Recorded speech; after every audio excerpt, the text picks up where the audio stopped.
नमस्कार मित्रांनो, स्वागत आहे आपलं जॉब्स 247 यूट्यूब चॅनलवरती. मित्रांनो, मी तुमच्यासाठी घेऊन आलेलो एक नवीन अशी अप्रेंटिसची अपडेट. ही अपडेट आहे महाराष्ट्र राज्य मार्ग परिवहन महामंडळाअंतर्गत नाशिक येथे अप्रेंटिस भरतीसाठी जाहिरात प्रसिद्ध करण्यात आलेली आहे. यामध्ये एकूण 234 रिक्त जागांसाठी ही अप्रेंटिसची भरती निघालेली आहे. चला तर मित्रांनो, जाणून घेऊया याविषयी संपूर्ण अशी माहिती. पहिल्या पदाचं नाव आहे अभियांत्रिकी पदवीधर. जर समजा इंजिनिअरिंग ग्रॅज्युएट उमेदवार जर त्यांना मिळाले नाही तर इंजिनिअरिंगचा डिप्लोमा झालेले उमेदवार यासाठी अर्ज करू शकतात, असा उल्लेख यामध्ये त्यांनी दिलेला आहे. तर एकूण 14 रिक्त जागा आहेत. यामध्ये जर समजा डिग्रीचे उमेदवार असले तर 9,000 रुपये स्टायपेंड दिलं जाईल आणि डिप्लोमाचे उमेदवार जर उपलब्ध झाले तर 8,000 रुपये इतकं वेतनमान त्यांना दिलं जाईल. यामध्ये जे वयोमर्यादा आहे ही 23 फेब्रुवारी 2026 रोजी कॅल्क्युलेट करण्यात आलेली आहे. यामध्ये उमेदवाराचं वय कमीत कमी 14 वर्ष पूर्ण असलं पाहिजे, जास्तीत जास्त 30 वर्ष असलं पाहिजे. आता शैक्षणिक पात्रता जर बघितली तर यामध्ये मेकॅनिकल इंजिनिअरिंग किंवा ऑटोमोबाईल इंजिनिअरिंगमध्ये इंजिनिअरिंगची पदवी असणे गरजेचं आहे, किंवा पदवीधर उमेदवार जर त्यांना उपलब्ध झाले नाही तर याच ब्रांचेसचे जे काही डिप्लोमा झालेले उमेदवार आहे तर त्यांना यामध्ये प्राधान्य दिलं जाईल. आता यानंतरचे जे काही पद आहे हे सर्व आणि सर्व फक्त ITI साठीचे आहे. तर पहिलं पद आहे मेकॅनिक मोटर व्हेकल, याच्या 30 जागा आहे. वयोमर्यादा जे आहे मित्रांनो हे प्रत्येक पदासाठी सारखी आहे, त्यामुळे वारंवार ते रिपीट करत नाही. त्यानंतर शीट मेटल वर्करसाठी 20 रिक्त जागा आहे. मेकॅनिक ॲटो इलेक्ट्रिकल अँड इलेक्ट्रॉनिक्ससाठी 15 जागा आहे. वेल्डर गॅस अँड इलेक्ट्रिकलसाठी 15 आहे.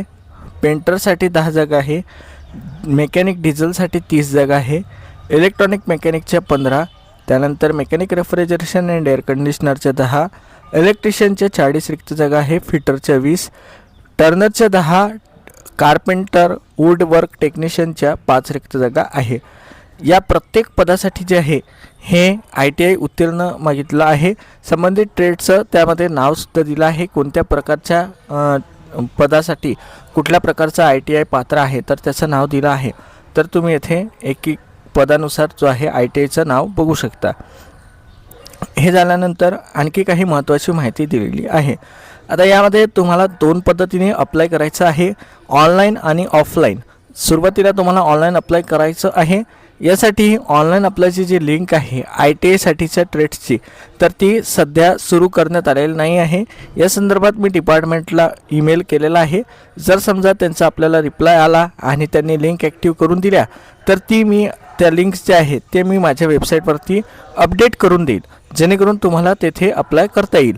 आणि जर समजा लिंक अपडेट केल्यानंतरसुद्धा तुम्हाला अडचण जात असेल तर तुम्ही आम्हाला इंस्टाग्राम किंवा टेलिग्रामला मेसेज करा. यासाठी आपली फॉर्म फिलअपची एक पेड सर्व्हिस अवेलेबल आहे. जर तुम्हाला फॉर्म भरून लागला तर ते तुम्हाला करून दिलं जाईल. आता हे झालं ऑनलाईन फॉर्मबद्दलचं. तर ऑनलाईन फॉर्म भरल्यानंतर तुम्हाला ऑफलाईन पद्धतीने सुद्धा या ठिकाणी अर्ज करणे गरजेचं आहे. तर आता ऑफलाईन पद्धतीने अर्जासाठी त्यांनी कार्यालयाचा पत्ता दिला आहे. महाराष्ट्र राज्य मार्ग परिवहन विभागीय कार्यालय ND पटेल रोड, शिंगाळा तलाव, नाशिक या ठिकाणी जे आहे तुम्हाला अर्ज करणे गरजेचं आहे. यामध्ये दिनांक 23 फेब्रुवारी 2026 पर्यंत तुमचे अर्ज स्वीकारले जातील. सकाळी 11 ते दुपारी 1 या दरम्यान, आणि शनिवार रविवार तसेच सुट्टीचे दिवस वगळून हे अर्ज स्वीकारले जातील. आता परीक्षा शुल्क म्हणजे जे काही निवड प्रक्रिया शुल्क आहे ते दिलं आहे. यामध्ये खुल्या प्रवर्गासाठी 590 रुपये इतकं शुल्क आकारण्यात आलं आहे.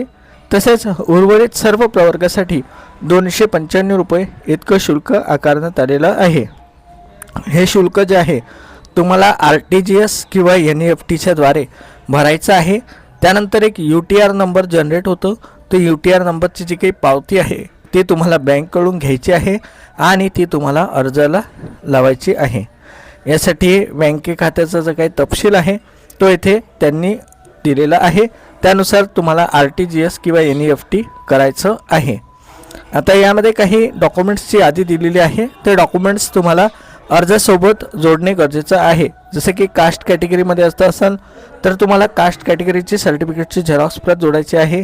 शाळा सोडल्याचा दाखला, शैक्षणिक पात्रतेसंदर्भाचे डॉक्युमेंट्स, त्यानंतर जे आहे जातीच्या दाखल्याचे झेरॉक्स प्रती, ह्या सर्व झेरॉक्स प्रती तुम्हाला काढून प्रत्येक झेरॉक्स प्रतीवरती स्वतःची साईन करणे गरजेचं आहे. जे काही उमेदवाराची निवड आहे हे ITI असेल तर ITIच्या टक्केवारीच्या आधारे आणि इंजिनिअरिंग किंवा डिप्लोमा झाले असेल तर इंजिनिअरिंग किंवा डिप्लोमाच्या आधारे करण्यात येईल. तर अशा प्रकारे जी आहे ही जाहिरात प्रसिद्ध झालेली आहे. MSRTC नाशिक अंतर्गत ही जाहिरात प्रसिद्ध झालेली आहे. यामध्ये तुम्हाला अर्जावरती एक पासपोर्ट आकाराचा फोटोसुद्धा चिटकवणे गरजेचं आहे. त्यामुळे तो अर्जावरती फोटो चिटकवण्यासाठी फोटो नेणे गरजेचं राहील मित्रांनो. आणि यामध्ये जे आहे तुम्हाला वैद्यकीय तपासणीसुद्धा तुमची करून घेतली जाईल जेव्हा तुम्हाला जॉईनिंगसाठी बोलावलं जाईल तेव्हा. तर अशा प्रकारे जे आहे ही जाहिरात प्रसिद्ध झालेली आहे. जाहिरात डाउनलोड करायची असेल तर खाली डिस्क्रिप्शनला लिंक दिलेली आहे, तेथून तुम्ही ही जाहिरात डाउनलोड करू शकता. ही जाहिरात आपल्या वेबसाईटवरती अधिकृतपणे उपलब्ध करून देण्यात आलेली आहे, तर तुम्ही तिथून डाउनलोड करू शकता. या व्हिडिओच्या माध्यमातून दिलेली माहिती तुम्हाला समजली असे मी गृहीत धरतो आणि हा व्हिडिओ समाप्तीकडे घेऊन येतो. व्हिडिओला जास्तीत जास्त लाईक करा, शेअर करा, चॅनलला सबस्क्राईब करायला विसरू नका मित्रांनो. भेटूया अशाच एका नवीन अपडेटसोबत. धन्यवाद.